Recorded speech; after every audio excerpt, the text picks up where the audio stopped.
Good morning, 11th class. So we are on chapter number 3 of geography, drainage system. So in this chapter, we have just had a kind of introduction of the chapter जहाँ पे हमने पढ़ा था drainage actually क्या है. पानी जो river है वो फाइनली ड्रेन करती है. सारा पानी जो आता है रेनफॉल के थ्रू या हमारे माउंटेन से जब आता है विच एवर फॉर्म में फाइनली वो जाके क्या उसका रूट है to reach to the final bigger sea और द ओशन. सो उसका पूरा रूट जो है वो किस टाइप का होता है उसके बारे में हमने just we had a kind of very small introduction. हमने ड्रेनेज क्या होता है, drainage system and pattern drainage system के डिटेल में कर लिए थे. Then we did start with few important terms that we will come across in this chapter. तो इसमें हमारा कैचमेंट एरिया, ड्रेनेज बेसिन और वाटरशेड है जो हमने कल कर लिया था. So and I said that we will revise it again before moving on to the new topic. So let us start that again. Catchment area as I told you वो specific area जहां से पानी collect होके river में जाता है, चाहे वो रेनफॉल के थ्रू हो किसी भी एरिया में. जैसे if we can see that if you see this area and here we see there are certain kind of rain, suppose rain drops गिर रही, रेनफॉल आ रही है, तो ये सारा का सारा पानी जब किसी रिवर में मिलता है तो इस पूरे एरिया से ये जो वाटर यहाँ से कलेक्ट होके फाइनली कहाँ आया है, रिवर में मिला है. तो वो पूरा एरिया हमारा क्या हो जाएगा, catchment area. You can see here also कि ये पूरा कैचमेंट एरिया है जहां से रिवर में पानी क्या हुआ है, कलेक्ट हुआ है और उस पानी को अब रिवर आगे ड्रेन करे. ठीक है. ड्रेनेज बेसिन क्या होता है, ड्रेनेज बेसिन होता है एक पूरा एरिया जहां से रिवर और उसकी ट्रिब्यूटरीज बह रही है. They are flowing through that area and वो पूरे एरिया को ड्रेन कर रही है, समवेयर वाटर प्रोवाइड कर रही है. एंड दिस में include the underground water as well. ठीक है, ये अंडरग्राउंड वाटर जो है उसको भी इंक्लूड करती है. ओके. नेक्स्ट हमने वाटरशेड पढ़ा था and as I said there are in our book there for the same term is used for two different things. जो हमने water divide पढ़ा था in our 9th class कि दो rivers जो है वो meet नहीं करती हैं because of a uplifted landform in between और दोनों फिर opposite directions में move करती है, उसको हम water divide बोलते हैं. उस बाउंड्री लाइन जो एक ड्रेनेज बेसिन को दूसरे ड्रेनेज बेसिन से अलग करती है उसको हम वाटरशेड भी बोलते हैं. ठीक है. That is also called as the watershed. अब इसको ही थोड़ा और डिटेल में समझ लेते हैं. जो लार्ज रिवर का कैचमेंट होता है उसको हम रिवर बेसिन्स बोलते हैं. ठीक है. And those of small rivers are often referred as the watershed. तो when I said drainage basin, यहाँ पे जनरली हम जो बड़ी रिवर्स है उनकी बात करते हैं, जैसे हम बोलते हैं गंगा रिवर ड्रेनेज बेसिन या ब्रह्मपुत्र ड्रेनेज बेसिन. तो area that is drain by a river and its tributaries. और यहाँ पे जब हम बात करते हैं एक लार्ज रिवर जिसका जो कैचमेंट एरिया होता है पूरा, उसको हम रिवर बेसिन्स बोल देते हैं, whereas स्मॉल रिवर्स वालों को हम वाटरशेड्स बोलते हैं. तो इसी को दूसरे टर्म्स में हम बोल सकते हैं वाटरशेड स्मॉल होते हैं एरिया में और रिवर बेसिन जो है वो बड़े एरिया तक स्प्रेड आउट है. That means maybe it may appear a bit confusing initially, but if we are clear with the concept, तो हमें इतना ज़्यादा confusion नहीं. Okay. So this is what we have already done in previous class and we have revised these terms. If you still have doubt, you can ask without any hesitation and obviously we'll discuss and solve it. अब हम next topic पे पहुँचते हैं. जो अपना next चीज है that is we'll see कि जो river basin और watersheds है are marked by unity. What do we mean by this? हमें पता है कहीं ना कहीं सारी जो चीजें हैं वो आपस में कनेक्टेड हैं. बहुत बार जो रिवर बेसिन्स होती हैं और वाटरशेड जो होते हैं वो आपस में इंटर रिलेटेड ही तो है. वो वाटरशेड का पानी ही तो फाइनली इसमें आता है अपनी जो मेन रिवर है उसमें. तो that means both of them are united. एक रिवर बेसिन जो है इट इज समवेयर जो बड़ी रिवर है उसमें छोटी रिवर्स आके मिलती हैं एंड दोनों एक दूसरे को जिस हिसाब से कनेक्टेड रहते हैं. That is why we can say that they are marked by unity.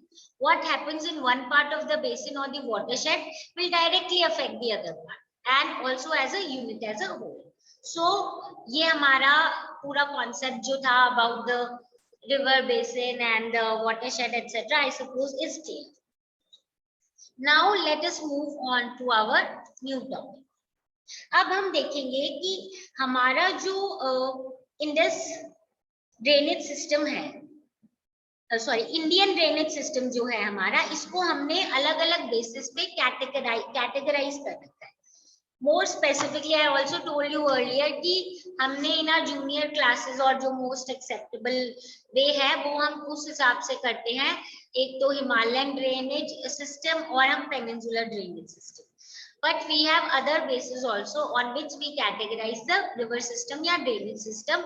और जो Indian drainage system है उसको भी हम अलग अलग basis पे categorize करते हैं, divide करते हैं. तो जो सबसे पहला point अपने को आना चाहिए वो है on the basis of discharge of water.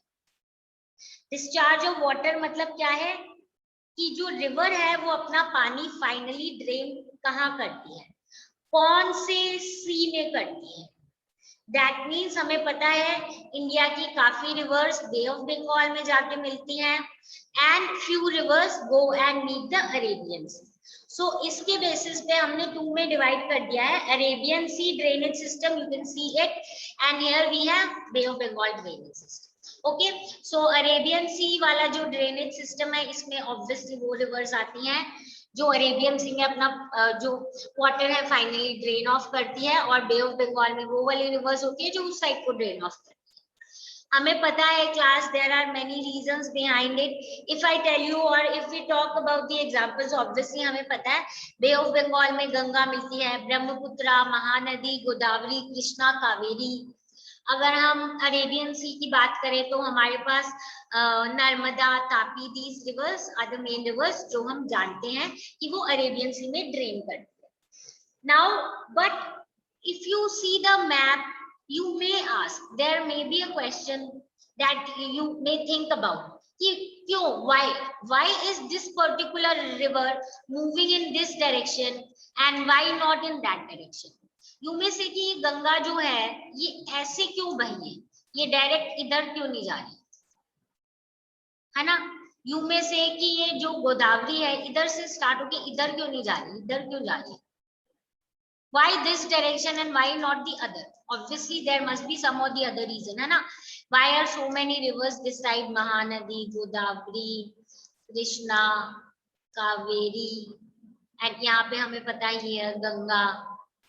यहाँ से अगर हम देखें हमारे ये ब्रह्मपुत्र. So why? और ये जो दो रिवर्स हैं ये इधर को क्यों जा रही है, ये जब सारी उसी साइड जा रही है मेजर रिवर्स, तो why not these, है ना. These are the question that obviously we may witness and may also obviously come in our minds. So इसके पीछे कुछ reasons हैं जो हमने अभी अभी बात की थी वाटर डिवाइड की. वाटर डिवाइड होता है जिसके कारण यहाँ की कुछ रिवर्स इस साइड नहीं आती हैं और यहाँ वाली रिवर्स जो है वो बे ऑफ बंगाल की साइड जा रही है and not towards the Arabian Sea. Clearly हमने देख लिया है कि वाटर डिवाइड जो है that does exist and because of which we can say that ये जो रिवर्स है they are flowing in one particular direction. Now we will study about this also in detail, but before moving on to the details I will show this again to you people on the map. ठीक है, तो मैं map पे फिर से आपको बताती हूँ कि जो हम इसकी बात कर रहे हैं वाटर डिवाइड की वो कौन कौन सी. ठीक है, As here we need to understand and the answer to the question that why a particular river drains into Arabian Sea or Bay of Bengal lies in the fact कि बीच में एक water divide है. They are separated from each other through Delhi Ridge. यहाँ पे आप देख सकते हो this is our area of Delhi Ridge and then यहाँ पे we have our Aravali's and this is our Shahadris around the Western Ghats. ठीक है, तो ये वाटर डिवाइड है जिसके कारण these rivers Narmada and Tapi इस साइड को फ्लो करती है और गोदावरी, कृष्णा, कावेरी वगैरह जो है they flow into the Bay of Bengal. Okay, so हम ब्रीफली ये बोल सकते हैं कि जो बीच में वाटर डिवाइड है it is one of the main reason जिसके कारण जो रिवर की डायरेक्शन है या जिस एरिया को वो जाके अपना पानी डिस्चार्ज करती है, वो इस वाटर डिवाइड जो है ये रीजन है। एंड जैसे कि मैंने बोला, ये जो वाटर डिवाइड है, as you can see, I am trying to mark it roughly on the map. This is basically Delhi ridge here, then we have Aravali's and then we have Sahyadris. One more thing that we need to understand here, कि जो peninsular India है, that is a little bit inclined towards the Bay of Bengal. ठीक है, थोड़ा सा incline है, जिसके कारण ये जो गोदावरी, महानदी, कृष्णा, कावेरी जो है, they drain into the Bay of Bengal. There are obviously many reasons for a single phenomena, so these are the major reasons. ठीक है, तो यहाँ पे हमने ये देख लिया, on the basis of discharge of water या orientation of the sea, Indian drainage system is grouped into Arabian Sea drainage and Bay of Bengal drainage, and they are separated from each other through the Delhi ridge, the Aravallis and the Sahyadris. ठीक है, इसी को अगर हम देखें तो nearly 77% of the drainage जो है, drainage area consisting river Ganga, Brahmaputra, Mahanadi and Krishna and few more, ये सारे की सारी oriented है towards the Bay of Bengal. Even without telling you, if I would have first asked you, or you also must, your answer would also have been कि ma'am ज्यादातर जो rivers है वो बे ऑफ बंगाल की साइड ही drain करती है, चाहे हम गंगा रिवर की बात करें, Mahanadi, Godavari, Krishna, Kaveri and many more. So हम एक आइडिया लगा सकते हैं कि 77% ऑफ द ड्रेनेज एरिया जो है कंसिस्टिंग ऑफ गंगा, ब्रह्मपुत्रा, महानदी, कृष्णा, कावेरी, गोदावरी, ये सारी की सारी बे ऑफ बंगाल की साइड ओरिएंटेड है. वाइल ओनली 23% जो है वो हमारी मीट करती है into the Arabian Sea. This includes obviously Indus river, Narmada, Tapi, Mahi and Periyar systems, and also there are few small ones, जिसके बारे में वी विल स्टडी. ठीक है, तो ये हमारा क्लासिफिकेशन हो गया on the basis of discharge of water. ठीक है, अब हमारा क्लासिफिकेशन है on the basis of size of watershed. Okay, the drainage basins of India जो है उनको 3 कैटेगरीज में हमने क्या कर लिया है, डिवाइड कर लिया है. Okay, on the basis of size of watershed, drainage basins कितने एरिया को बेसिकली कवर करते हैं उसके बेसिस पे. सबसे पहला अपना कैटेगराइजेशन है major river basins. Major river basins में वो रिवर बेसिन्स आते हैं जो मोर देन 20,000 स्क्वायर किलोमीटर का कैचमेंट एरिया है. इसमें 4 ड्रेनेज बेसिन्स है, जैसे गंगा, ब्रह्मपुत्रा, कृष्णा, तापी, नर्मदा, माही, पेन्नार, साबरमती, बराक एटसेट्रा. ठीक है, अंडरस्टैंड, हमने बोला है ऑन द बेसिस ऑफ, हम बोल सकते हैं कि कितने एरिया पे वो रिवर बेसिन जो है वो स्प्रेड आउट है. तो मेजर रिवर बेसिन कौन से हैं, जो more than 20,000 square kilometre of catchment area है जिनका. 14 ड्रेनेज बेसिन है, जिसमें इंपॉर्टेंट हमें पता है गंगा, ब्रह्मपुत्रा, कृष्णा, तापी, नर्मदा, माही, पेन्नार, साबरमती और बराक. ठीक है, सेकेंड डिवीजन पे आ जाते हैं हम. फर्स्ट मेजर था तो सेकेंड अपना मीडियम हो जाएगा. ठीक है, फर्स्ट में ज्यादा था, सेकेंड अपना is medium.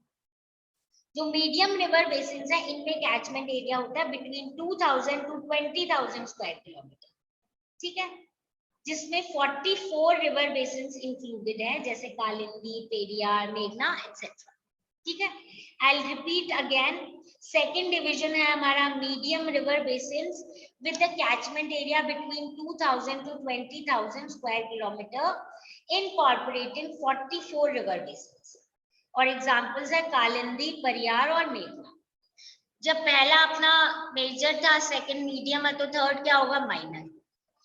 Minor river basins जो है उनकी कैचमेंट एरिया होती है less than 2,000 square kilometre. How much, less than 2,000 square kilometre. Fairly large number of reverse है, क्योंकि हमें पता है कंपैरेटिवली छोटी है तो बहुत सारी रिवर्स होगी, और स्पेशली वो रिवर्स है which flow in the area where there is very very low rainfall. ठीक है, सो क्लियरली हम बोल सकते हैं कि on the basis of catchment area हमने 3 में डिवाइड किया है. हम इसको बड़े से छोटे में भी, अगर 20,000 से ज्यादा है तो मेजर रिवर बेसिन्स है, ठीक है, एग्जाम्पल अपने को पता ही है, गंगा, ब्रह्मपुत्र, कृष्णा, तापी, नर्मदा, पेन्नार, साबरमती, बराक एक्सेट्रा। अगर हम सेकंड देखें, मीडियम जो 2000 से 20,000 स्क्वायर किलोमीटर के बीच में कैचमेंट एरिया है, 44 रिवर्स है इसमें, कालिंदी, परियार, मेघना वगैरह, ठीक है। फर्स्ट वाले में 14 थे, इसमें 44 है। थर्ड हमारा आ जाएगा माइनर रिवर बेसिन, जिसमें कैचमेंट एरिया क्या 2000 स्क्वायर किलोमीटर से कम है, ठीक है। और इसमें बहुत सारी रिवर्स हैं, जनरली जो लो रेनफॉल वाले एरिया है वहां से ही रिवर्स फ्लो करती है। फिर हम करेंगे जो अपना थर्ड कैटेगराइजेशन है, हिमालयन रिवर सिस्टम और पेनिनसुलर रिवर सिस्टम, जो हम बहुत डिटेल में करेंगे, जिसका हमें बैकग्राउंड पता भी है because we have studied it in 9th class, but here we study it in great details और we add on to few more details. और इस कैटेगराइजेशन को we study in, you can say, great kind of pura with their locations, their areas from where they flow, and various other aspects related to them, that is in detail में पढ़ेंगे, okay? So this is it for today class. I suppose आज जो भी किया must be clear to you people. अगर कोई doubt है class, feel free to ask and we'll discuss and solve it. Okay, so now meet you all in the next class.